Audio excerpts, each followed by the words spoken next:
A knocking sound when turning your steering wheel usually signals worn suspension or steering components like tie rods, ball joints, CV joints, or strut mounts, which allow movement but become loose and clunk with wear, especially at low speeds or when turning sharply.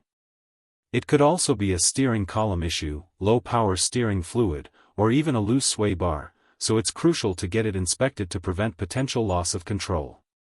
Cleaning a rack and pinion system involves removing the assembly, disassembling, cleaning parts with solvent, like brake cleaner or WD-40, inspecting for damage, and re-greasing with white lithium grease.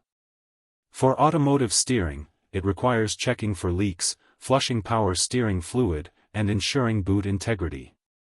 Cleaning rack and pinion.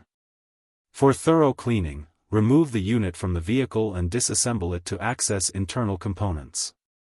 Cleaning agents: use a parts cleaner, brake cleaner, WD-40, or Marvel Mystery Oil to remove old grease, dirt, and debris from the gears and housing. Check the gears, input shaft, and housing for damage, wear, or fatigue.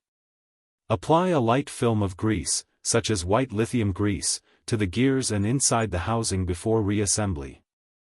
Automotive maintenance: for car steering racks, check for leaks, torn boots, or worn-out grease. If the boot is torn, clean any debris that may have entered, then re-grease and install a new boot. If the system uses hydraulic fluid, flush it by disconnecting the return line, keeping the reservoir full, and turning the steering wheel from lock to lock.